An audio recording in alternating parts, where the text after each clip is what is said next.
nha. Để Nhân thông báo video tiếp theo nha. Xin chào mọi người, ủng hộ hôm nay nha. mình đã gặp Anh em cả Lan Thuy nha. Hôm nay gặp cả Thư luôn. Mọi người ủng hộ tên của Lưu Siêu và tên Đụng Cười TV nữa. Đừng quên của kênh của Lan Thuy nữa nha. Chiều nay nữa mọi người ơi, rất là nhiều YouTuber lắm mọi người.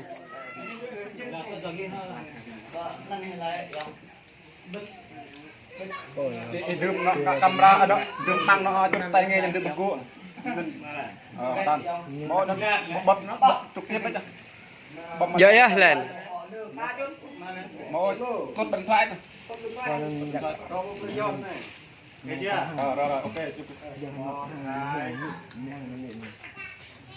Vô. Năng quá năng. Ba bộ. Ba cái ba chọc camera ra một đỉnh.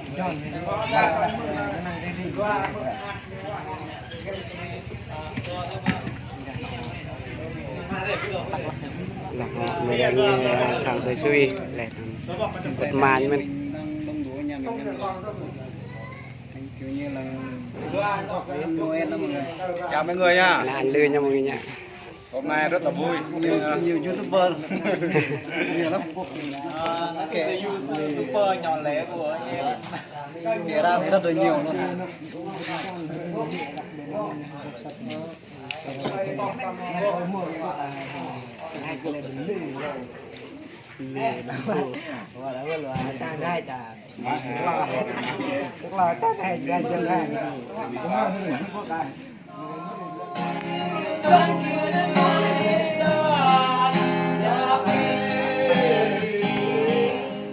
Do diễn viên hài hước nhất mọi người ơi.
Hai.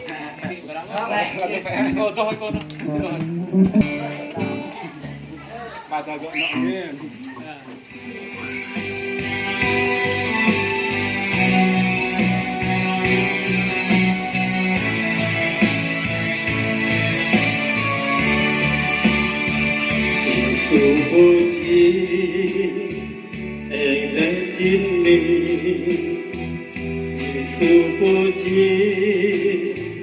Thời nhịp lóc la người nhớ một lời tin nặng chỉ chẳng lên ca màu tươi nâu rồi thiên đang ngó chim nó cùng cờ thiên đang ngó chim nó tim lòng la ôm anh vô căn đau thịt hơn cầu ngất nao lòng còn Yang Yesus Yang đang nói chiếc nón cùng cờ Yang đang nói chiếc nón tim lòng la hôm nay thôi chẳng nào biết hơn đâu niềm mang nào nào quảng dân Giêsu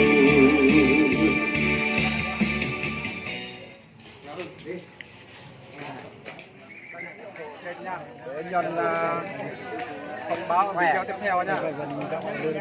Xin chào mọi người, hôm nay mình đã gặp nhà Lan Thuy nhá. Hôm nay gặp cả Thư luôn. Mọi người ủng hộ tên của Lưu Siêu và tên Đụng Cười TV nữa. Mình lại chơi Sam TV. Quen của kênh của Lan Thuy nữa nha. Sam TV. Chiều nay nữa mọi người ơi, rất là nhiều. Nhiều YouTuber lắm mọi người. Mới đọc mới cọc thôi. May đọc. Không phải đọc mới cọc. Người đấy. Quên đi. Là những cái bọc hình.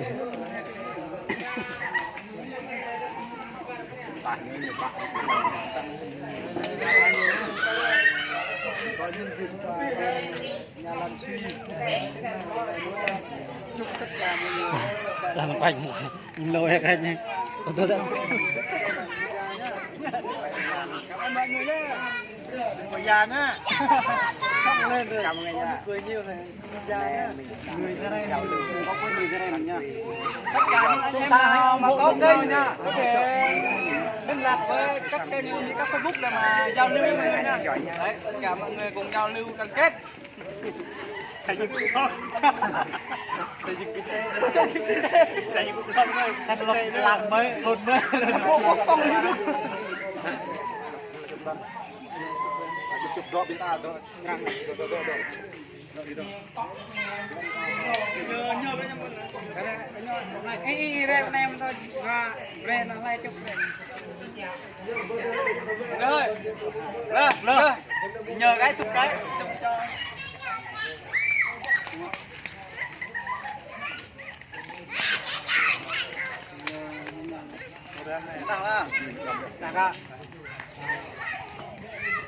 cho nó cắp thì sau luôn quay à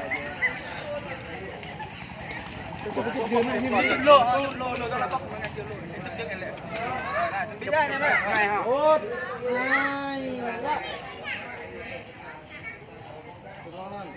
còn canh nữa 1 2 3 để ăn để chụp đó chúng ta được với chụp tôi nịt này chụp bạn ai vẽ tôi bắt á cùng nó bị thế này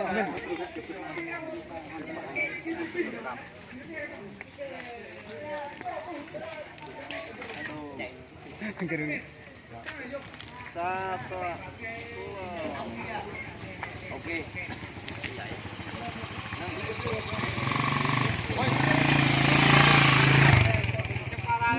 keren man có nhâm nè có để chụp chụp rất là ghê nè chụp cái nhặt đó này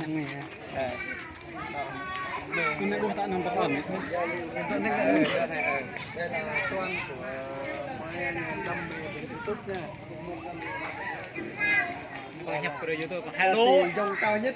Hello YouTube and hello everybody. Now because today welcome with my home Switzerland. Today a lot of people come with your channel. Lý siêu nằm ngọc lao hả có giặc lao lùa vào nha dưới cái ta đấy còn cái ta đây bản đang cái hình nha mọi người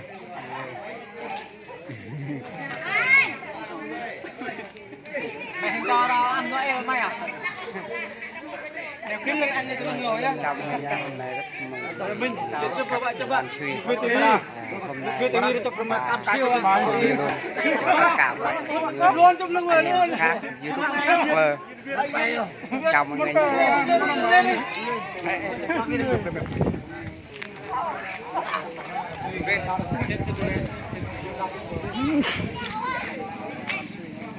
Này này bốn mươi cái đêm bên nó chụp hình sinh thò YouTuber lên đây thì coi clip để giao lưu chung là mỗi anh em đây toàn đam mê bên YouTube này. Em không cái này nó quay nó họ chụp chăm anh em like và chụp thấy mấy kênh